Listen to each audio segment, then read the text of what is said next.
Hi, friends. Welcome back to the channel. I am really excited about this episode. This is going to be a good one, and I think it's a topic that a lot of people need. And it's all about the idea of shame. And is shame your problem? Is shame the thing that is getting in the way of you really being confident and going after what you want? Let me say first, there are so many new faces here. It's crazy. In the last week, I think I've gained like a little over 2,000 followers. And so if you're new, come say hi. I was always the like shy, timid girl in the past where I was like, I couldn't possibly ever, no, I'd never be caught messaging someone on Instagram. And I was just like, they're just not real people that I can't message. And even if it was like someone normal, like I just was too timid to message anyone. So if you're new here and you're like, hey, I like what you're saying and I have thoughts to share and things that have come up for me, don't be afraid to message me. Like, I really love talking to you guys, and so many of you have already been messaging me, and I love that. So feel free if you're a new face or you're an old face and you've been here for years. Come say hi, come to my DMs, come tell me what's up, just come say whatever you gotta say, okay? I'd be super happy to chat with you and get to know you. But okay, so what this episode actually stemmed from was I had a reel that a lot of people commented on and were talking to me about. And it's this idea of we often think that we're not disciplined. And a phrase that I've heard so often in coaching and in coaching my clients that I used to say is, well, I'm just not that disciplined of a person. And what the reel really covered was discipline is definitely part of a problem for some people, but a lot of what happens is that it's just our shame that gets in the way. And I have this one client in particular who I think a lot about this is that she never really says that she's not disciplined, but one thing that I know to be true with her, I'm going to turn my phone notifications off while we're at it.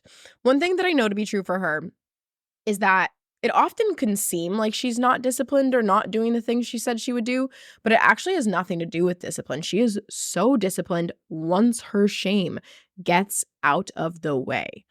So I just wanted to talk about like how do you actually fix shame? And there are so many levels to shame and it's insane and it's such a complex topic. So I'm going to shove as much as I can into this. But if you really want to deep dive on shame, I highly recommend looking into Brené Brown's books. She's a shame expert. I feel like I didn't have any words for what shame was until I found Brené Brown probably like 7-ish years ago. She's a really good expert on it. If you're like, I want to go deep on this topic, that's your person, okay? But we're going to cover kind of the basics here today. And the one thing that I want to say too is that a couple people had commented on the reel of like, I actually am not disciplined and I quit because of my ADHD. And I totally get that. And some people have commented of like, I have severe ADHD. I do not. I personally do not have severe ADHD, so I cannot speak to that experience. I can speak to my own experience of, you know, thinking I have ADHD. I haven't gotten diagnosed, but I have a lot of the symptoms that come with it. And I can speak to a lot of my clients who do have extreme ADHD. And the thing that I will say is that in my head, I kind of differentiate discipline and focus. I am not a focused person at all. Like I really do deeply struggle with focusing, but I find that I'm disciplined. And discipline, I think a little bit more as I try to make choices and act in integrity with my long-term desires. That's kind of how I think about it, okay? So just to give context on that. And some of this, yeah, it's just going to be ADHD and it's about managing that, but I do find that shame really complicates and messes a lot of it up. And so just want to acknowledge that really quickly. But okay, let's kind of dive in. The basics is that shame, just on the most basic level, in my own words, is just the fear that we're not good enough. And it has us do all sorts of weird, wacky shit. Okay. And so, how I see it manifest through a lot of my clients, the in the most common ways, really, and this isn't necessarily extensive, but most common is kind of these 5 things. And I've almost like archetyped it of like it could be this person or this person, but I'm not a big fan of like categorizing yourself or not stereotyping, but archetyping yourself. Um, but I'm doing this more for this episode just for you to see how it comes up, for you to see of like, oh, okay, yep, that's me. I feel understood. I feel seen with this. I really like I'm gonna say it for the sake of this episode, but try not to categorize yourself so much. Just I want you to more like just check it of like, yep, I got a little sprinkle of that one going on. I got a sprinkle of that one going on. And labels can definitely be helpful for you to understand yourself, but I think I don't want you to over-identify with any of these so strongly that you're like, "That's me," and then you use it to almost, like, rationalize why you are the way you are. I literally made these up on the spot for the purpose of this podcast episode, so just let it be light, don't let it be an over-categories or an over-labeling of yourself, and don't think it's, like, an archetype or anything, like, I literally just made it up for the fun sake of this episode. So, how I see shame come up the most. The first one is it's the people pleaser. It's most important for the people pleaser often to try and be good enough for others. And lots of his or her or their worth, I'm going to say her a lot in this, but it's anyone really. A lot of her worth is contingent on external validation. So she or they feel really good or feel better or feel confident or feel just safe and in control when they are being validated. And often this kind of person will want to prove themselves, prove their enoughness. People pleasing we don't often think of as shame, but a reason why I do like to think of it as shame is because a lot of people pleasing is based on the premise of I need to be liked. I need to, yes, it's a lot of like trying to keep the peace too. That often comes from childhood, and I'm not really going to go into that side of it. But again, we're staying high level with all this. But a lot of people pleasing is like, I'm not good enough as is, and I need to be liked, and I can only really like myself and feel safe when I am liked. And if I'm not liked, I'm not good enough. And that is shame. So the people pleaser is the first way that I see this come up a lot. A second way that I see this come up, or the kind of person, is the meek, timid shrinker. That's what I'm calling that. Okay. So her natural response is to play small, real small, to downplay her desires or achievements and her ambitions. And this one really fears failure and fears judgment and fears just disappointment. And this gal loves her comfort zone. Let me tell you, she loves her comfort zone, and she's very timid and hesitant to leave that comfort zone, okay? The third person, when I get these clients, I'm like, "Ooh, okay, let me put my boxing gloves on." The third person is the realistic, I'm air quoting this if you're watching the video of this episode, the realistic doubter. This is a person who she's prepared to fight for her doubt. She tends to be analytical and skeptical. She's a very skeptical one, and she wants to be right about her shame and often presents her shame as this very logical and rational argument as to why she either won't succeed or why this won't work or whatever.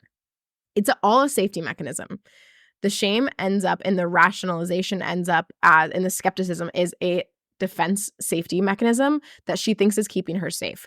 And her shame is usually rooted in such a way that she can't really recognize it's just the shame going on. And she thinks it's that like analytical, rational part of her. I'm going to go into all these a little bit more about myself, and I'm like itching to do it now, but let me wait for a second. The fourth one is the egoic protector. This is someone who's a little more rooted in ego. She's very focused on protecting her self-image and making sure she's perceived a certain way. She might be putting on a bit of a bravado or a facade of confidence. She can take some criticism as a threat, not necessarily, but she deeply wants to be perceived as more than enough. And that comes through more as trying to control how she's being perceived and put on the facade of confidence, even though there's probably some insecurities and shame underneath that. And the fifth one is the persistent perfectionist. That's what we're calling this one. This gal wants everything to be perfect. She wants to do things right. She's adamant on it being right or perfect because she thinks that's going to protect her from failure and criticism. She is very likely going to be a procrastinator. She's going to be tough on herself. She's got high expectations, and she's certainly never going to meet those expectations, not because she doesn't have it in her, but because once she does hit that expectation, the bar has already been raised. Those are the 5 ways that I often see shame come up. It comes up in other ways, of course.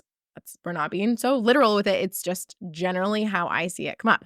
And in all types, what's super common no matter what with shame is we're going to hide parts of ourselves. We're going to shrink. We're going to judge and critique ourselves. We're going to avoid a lot of things. And let me say this, I have been all of them, like literally all of them, especially when I was really struggling and just was in this state of loathing myself and really just had this crippling low self-worth years ago. I was all of them. I will say the people pleaser is a little less me. That's never fully been me. It comes up in moments, but The rest, like, check, check, check. Especially for me, the meek, timid shrinker, the realistic doubter, and the persistent perfectionist, I had those locked and loaded. I had those nailed. Okay. And so I want you to just see, of like, you're not one or the other. It's just little behaviors. I thought it was easier that way. Okay. And I thought it was fun. And we have to talk about shame when we talk about being relentless. There's no way around it. And here's really why. I genuinely think the number one reason someone is unable to tap into a relentlessness isn't about that lack of discipline or talent or skill or time or resources or energy. It's their shame. And I've got a new course dropping September 30th, and you can get the pre-sale price up until the 30th, and it's called Relentless. And Relentless is all about really revolutionizing your relationship with yourself, with how you show up for your goals, and your ability to turn desires into results. It is like the program. It's going to be the program designed to help you build enviable levels of commitment, of resilience, and of the relentless mentality that is really needed not to evolve into your next level, but your next 10 levels. It's not about dreaming big, it's about becoming big. It is the science, the solutions, the actionable strategies to not only understand what it takes to become someone relentless, but actually integrate all of them and become that person who, when you say you want something, you go after it. And really, what we're doing in there is helping you master self trust, completely revolutionize your regulation. We are having you have complete self commitment, activate that like constant momentum mode where you're always growing, and just have this transformed confidence. Okay. I was thinking about, like, what do I have to be able to share with them to even have them succeed in this course? And it's shame. Like, again, the number one reason that you probably are not operating relentless generally is going to be some level of a lack of belief or just shame going on. Okay. If I had to completely summarize shame's effects in one sentence, it is that it will have us operating on the premise that we are not good enough and results in us shrinking and giving up on ourselves early. And relentlessness is quite literally the opposite of that. Relentlessness, summed up in one sentence to me, is the ability to fully commit to yourself, your growth, and your desires, no matter what. No matter what, it is resilience and self trust and discipline and commitment and self belief all wrapped up into this beautiful little package where you become so determined to create what you want and you show up for it. I also think a key difference is that shame looks at things and goes, I'm not good enough to do this. I'm not good enough. And almost everything under shame comes down to some iteration and flavor of, I can't have this. I won't have this. I can't get there, because the core fear of I'm not enough. And it resorts to us basically chalking up everything to blaming ourselves and turning against ourselves. That's what shame does. It has us turn against various parts of ourselves. And it's a complete fixed mindset. Shame is a fixed mindset. We all like to pretend that we don't have a fixed mindset, but shame is inherently fixed. It is, I am this way and that is how I am, which is not enough. Fixed mindset. And I know we all like to pretend we're above it and we're past a fixed mindset. We don't have it, but I really think a lot of us logically understand it, but do have a fixed mindset. And don't shame yourself if that's going on. It's literally, there's no reason to ever shame ourselves. I want that to make that so clear too, is you are incredible and beautiful and probably 4,000 times more strong and capable and talented than you give yourself credit for, especially if you're on this episode. And don't resort to shame. So any point in this episode, if you notice yourself resorting to shame, or I'm like, oh fuck, this is me, and then don't feel bad about it. Just be like, check it. It's just data, and like, okay, cool. We're gonna move forward. We're gonna change this, because you're not a fixed person. We can change. Whereas relentlessness is far more the flavor of, the reason I don't have this yet, this result or whatever it is that I want, is simply because I haven't gotten myself there yet, and I can get myself there, and so I will.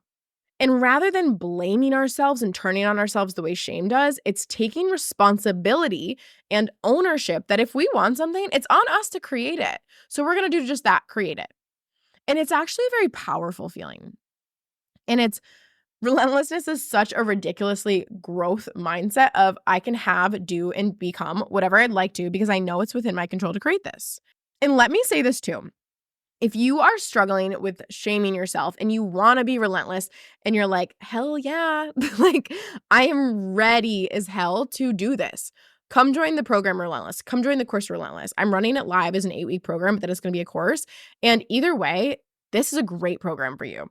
But if you're deep in shame and you feel like relentlessness isn't even the realm of possibility yet because of how deep the shame goes, come join my monthly membership, Audacious. It is my formula for mastering confidence that I personally use to go from that crippling low self-worth to a global confidence coach. It's all in there. And I keep expanding on every one. So either option will be beautiful for you if you're listening to this episode and struggling with shame. But let's get a little deeper into this whole fixing, adjusting shame shindig. I want to say too, I want to go and kind of mention this. I'm doing a high level overview here, and I am offering one way to overcome this that I shared in it was on a reel this month, and there's a lot of ways to go about it. And again, there's a lot of complexity here, and there's a lot of different parts of you and maybe trauma healing. So when I work with clients more closely, I'm trauma certified. So we go a little more into the trauma of it, right? Doesn't always have to be that this, sometimes it's lighter. Like there's just so much to it. So I don't want you to take this as like the only way to do anything. Take everything with a grain of salt, okay? But if you want to go deep dive with me and you want to master confidence and get confident as hell, join my membership, join any of my programs, we'll do it there. But okay, the way I want to start this too, of like fixing it, is I always like to give this analogy of shame being kind of like fog. And I'm from New York, so I have a New York accent. I'm really saying FOG, but sometimes people say that I say fog funny, but it's fog, okay? Shame is kind of like fog. And I used to live in San Francisco. And if you don't know, San Francisco is like the king of fog. There is not a lot of cities or places that are as foggy as San Francisco. And what happens in San Francisco is it will get so foggy that sometimes you literally can't see a couple feet in front of you. And it's really cool. It's really wild. But shame is like that, where shame will distort your view, if not blind you from reality entirely. For example, when I used to live in San Francisco, if you were around when I lived in San Francisco, and I feel really honored because it feels like it was a while ago now, but I guess it was only a year, so never mind. It wasn't that long ago. But in my apartment, on my rooftop, you could see the Golden Gate Bridge. And it was lovely, and the pictures never did it any justice. It was so amazing, and I like literally fangirled so hard over the fact that I was able to create that for myself. But when fog came through, it would be so thick that you could go out on my roof and it literally looked like you were looking at a wall of gray. And over time, it would look like the bridge wasn't even there anymore. And some like if it was there long enough, you're like, does the bridge even exist? Is it still even there? Like, are we sure? And shame is like that, where when shame is thick, when it's laying on thick, it distorts your view. Like you can't see the things that are right in front of you. And when it's been there for a while, you start to question of like, is this even real? Right? You start to like kind of gaslight yourself. And so that's kind of like shame, where it blinds you from reality entirely. Where, to give a little bit more of a tangible example, I'll have clients who will come to me and they'll be like, I can't possibly do this. I can't do this. And they're so deep in shame and they can't even see that there is their truth and then there's the actual truth. And that's what shame does, is it tells you a very different truth from what's real. And I have countless example after example after example after example of this, where I'm going to talk about that same client I talked about at the start. One of the things is like, she for so long, she's like, I'm not creative. I can't do this. I'm never going to get this. I'm not going to ever have travel happen for me. I'm not going to have any of these things happen. And she was so convinced that nothing was ever going to happen for her. And since working together, she's traveled to like 7 different countries, I think. I could be a little off there, but it's well over 5. And she went from being like, I'm not creative, to she's written 2 novels. And it's just like shame blinded her to that reality. So that's really what kind of shame can do, okay? But let's kind of get into the one way. Well, let me say too, the reason I'm even saying that is because I think it's so important for you to know that if you're in shame right now, one, you're not alone. You're not alone. I think everyone struggles with it to a degree, even the most confident of people, right? There's always more things about ourselves that we can unshame. And I also want you to know that you're not fixed. You're not stuck. And there is a way to shift out of shame. And I always say, like, if I did it and I felt so low about myself, I struggled with so much. And it's so sad to think about. If I could do it and there was such a low version of me, I really think a lot of people can. Almost anyone can. I actually think everyone can. But that's what I want to say with the fog. Let's get into this though. I'm going to give you the most high-level overview of what I would work on if I were redoing my confidence journey and having to master a couple little facets of shame. The first thing is you cannot overcome your shame if you don't know what's shame and what's not, okay? And an example that I'll always give my clients if they're super deep in shame, and I just like need them to see that they're super deep in shame, is I'll tell them, and this is what I highly recommend you go do. Go get a journal, get a piece of paper, whatever, not your notebook phone. I want you to actually physically get a pen and paper and do this, okay? It's just important for you to pen to paper it, okay? I want you to brain dump out all the shit your brain is telling you right now that feels anything really related to like why you can't have what you want or why you're not good enough or any kind of like struggle that you're going through. I want you to just brain dump it and set a timer for 10, 15 minutes. See if you can go all 15 minutes. If you can't, that's okay. Just go as much as you can. And then once you're done, and only once the timer's done, and if you're like, I want to do this, I'm going to do this, then pause this episode and come back. Like, go do that right now. Don't make excuses. If you want to be relentless, literally just go get it out and do it now. Okay. And if you're like, well, I don't have time right now, then set a reminder. Like, it's possible. I believe in you. You can do it. And so then what you're going to do now, only once you've gotten your brain dump out, I want you to go back with like a pen or a red pen or whatever you got. I really have a red pen in front of me, like this red of a pen if you're on video watching. And I want you to scratch out anything that is not factual. And when I say factual, I mean like everyone's going to agree. Like sky is blue or 1 + 1 = 2 or like I live in the United States. You could fact check that, right? Like that's what I'm saying is like I want it factual. Like I could read your list and I would be like, agree, factual. Yep. And what you're probably going to see is that a lot of the opinions, well, a lot of the thoughts you just wrote down are opinions. They're not fact. They're not even necessarily true. They might feel really true. They might feel so true that they feel like fact. And I get this with clients. They feel so true. They feel like that fact that they want to argue with me for it, which is okay. That's okay. That happens. But I just want you to see how much you probably scratch out. Because whenever my clients do this, they're scratching out 90 to 99% of what they wrote. And all of that felt like fact before. And it's just a really good check of like, oh, these are all opinions I'm holding. And the thing that I want you to really get aware of is like self-talk is often what we refer to of like the things that you say in your head, the sentences we string together in our head. And it is that. But I also teach it in my membership that it's more of our subconscious perceptions.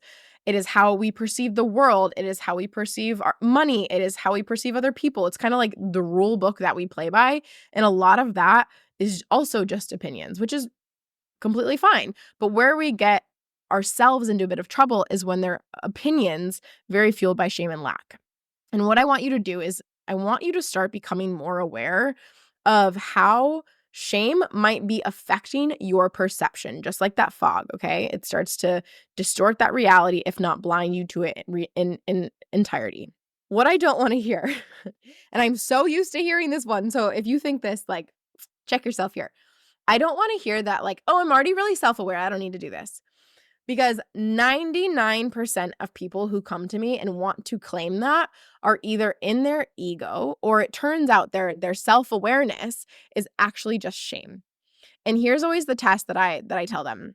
For the super self-aware gals, the super self-aware guys, the super self-aware people, is your self-awareness neutral?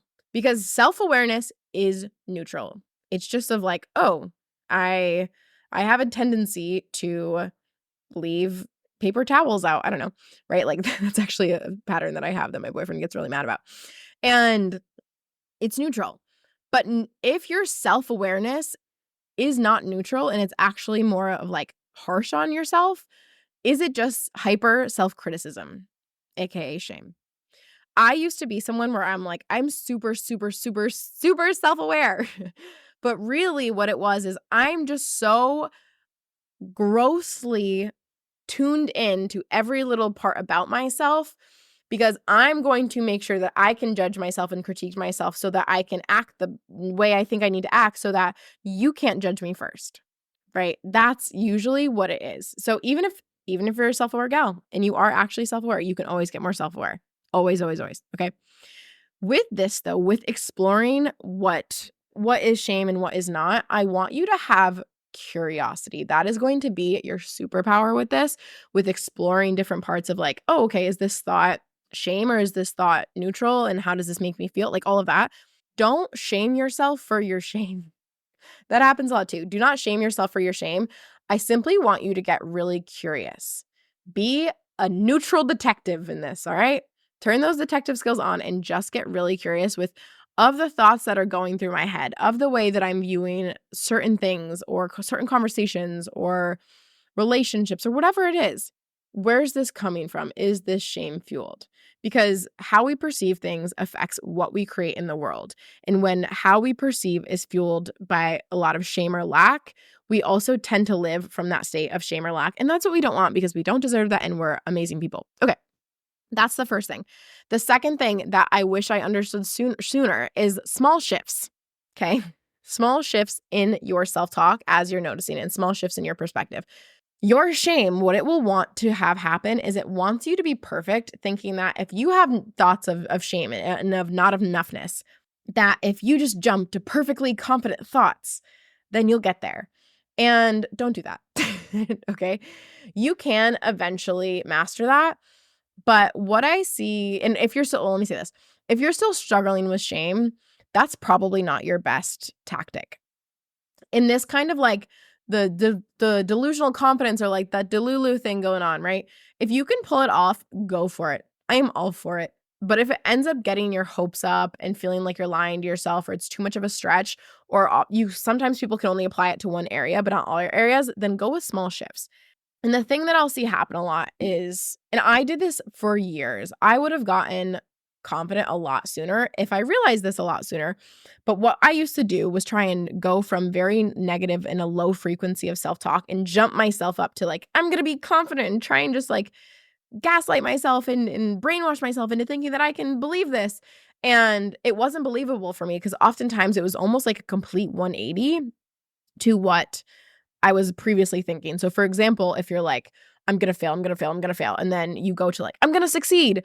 What will happen is that sometimes our nervous system can't get behind that. And then we revert back to that shame. So what I teach in a lot of my offers is the art of a 2% shift. And I'm not going to go too deep into it, but it's making small shifts in self-talk that open you up to a whole new world of possibility.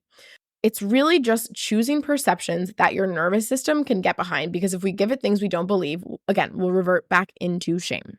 So let me just give you an example of a 2% shift. So if you're like, I'm going to fail, I'm going to fail, I'm going to fail, and jumping to like, I'm going to succeed doesn't work. A 2% shift might be something that, and again, you're going to have to, let me say this too. It is so utterly personal because it's based on your nervous system and your belief system. So I help clients a lot to find out like, okay, this is what will work for you. This is what will work for you. But if I say this example right now and you're like, that doesn't work, that's okay. It's just because it's your nervous system and it's going to fit, it's going to fit you a little differently.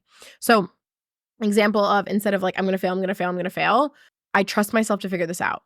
Just take one step at a time. No matter what, I'm going to be okay. I can figure this out. Or I'm actually really good at this. Like just those little examples like that where it's just some other angle that makes you feel a little safer. Okay. So that's the second thing. Third thing that I would do. What we've talked about so far is more of just shifting shame, but that's just one facet of really becoming confident and becoming relentless. This episode is almost like the precursor to you even becoming super relentless, right? And we'll go all into relentlessness and how to be relentless and how to never give up on yourself in the actual program. But let's go here. Once you nail 1 and 2 that I just talked about, what I want you to do is work on your self-talk everywhere. Raise the frequency of your average self-talk everywhere. So for example, I'm going to try and both describe this because I'm on video. And so if you're watching the video of this on YouTube, fantastic. This will be easier for you. If on the podcast, I'm going to try and explain it. So let's say the average frequency of your self-talk right now is like -25 down here. Okay. And as you shift shame, it will probably jump up to like, let's say 0 or 10 or something like that. But when we work on self-talk everywhere and just are always trying to like up it a little with those shifts, we wanna take your frequency from like, the 0 to 10 to like an 80 and eventually 100, right? And so that's what I want you to do is eventually raise your frequency everywhere. So in hard times, in celebratory times, in mundane little day-to-day things, try and up the frequency of your self-talk. So for example, waking up in the morning is like a super mundane example that I can give you. I used to be a morning routine freak, and not even that big of a freak. Like I just really like to have one. And a lot of that I've realized was actually rooted, for example, in lack. Not even necessarily shame, but it was in a lot of like scarcity. And that was something that was affecting. It was just a facet of self-talk, a facet of my perceptions that is a good example for this. So I'm not saying all morning routines are like rooted in scarcity. I'm not saying that, but mine very much was from this mentality of like, I have to get my mind right in the morning. I have to get ahead of this. I need to get ahead of my day. And as a result, almost feeling like if I woke up late or my morning routine didn't go as planned or if it got disrupted, it was almost like for the rest of the day, I was kind of like anxious and felt like I had to catch up and all of that. Like, girl, that's lack. That was scarcity going on with me. And it's little things like that where we wanna start adjusting that, because when we can raise our frequency in all those little areas, just as this small example, you're gonna get really confident really fast.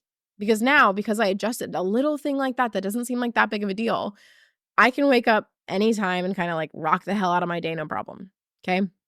And so when you work on it in all areas, you're gonna watch your confidence go up. So instead of a thought like, I don't know how this is going to go, which might even be a neutral thought for you, if not a hesitant thought, that can eventually become something like, this is no big deal. I've got this. Like, I'm going to succeed. No big deal. I've got this. I believe in myself. No problem. Like, that's where I want anyone in my community to really get towards. You're really going to want to nail all of this in order to become more and more relentless. And when you're relentless, you're just going to become someone who doesn't give up, who can handle anything, who sticks to their guns and really is able to become big, hit their next 10 levels, and just really master that self-belief, that self-trust, and committing to yourself, which I know is what so many people want. And this is a perfect example of, like, the importance of relentlessness, is I was watching a video, I think it was yesterday, and the video said something like, "If you apply this, you'll be in a completely different place a year from now." And I heard that sentence and I was like, "Yeah, that is the problem." Like, that is the problem, is that most people are incapable of sticking to things for that year, let alone a few weeks or even days, even if it would give them everything that they want. And I truly believe relentlessness is a way to really getting everything that you want. I don't know, that's just me. And it's just because it's like, if you could have the ability to stick, to commit, you're gonna succeed. You're gonna see it through. And a lot of people don't succeed or they don't get what they want because they're unable to see it through because of shame, because of doubt, because they don't trust themselves, right? And it might be because we want instant results, or we want fast validation, or we've got shiny object syndrome, or we're just allowing ourselves to get away with a lot of excuses about ourselves. And in reality, it's usually that our self-doubt takes over, our belief shakes, our worthiness wounds up, wounds pop up with more of like, it won't be me anyway. Like, for example, with this year thing, it's like, well, even if I do it for a year, it's probably not going to be me. Like, that's more of the lack of self-trust and self-belief that when you master those things, which we do inside of my new course, you're going to get there. And I truly believe this. It's never because you're not skilled or capable or, talented enough, or that you don't have what it takes. It's not that. It's that you haven't committed and mastered being relentless. And the people who do get results are the ones who are figuring out how to unshame themselves and mastering the art and the skill of committing to themselves and becoming relentless. And usually, once you can do that, and I think this is a really cool thing that I'm going to start seeing more and more for clients who end up joining Relentless, is that it doesn't take a year to get results. It doesn't take a year to change your life.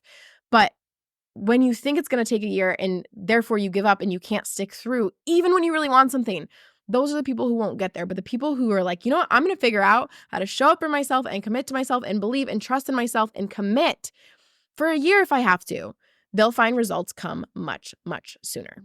Okay, I hope this episode was super helpful. Again, if you're new here, if you're not new here, just better. You don't have to be new. I would love for you to come talk with me, come to my DMs. If you liked this episode, if you liked the podcast so far, it would mean the world if you dropped a review. Screenshot it, put it on your stories on Instagram.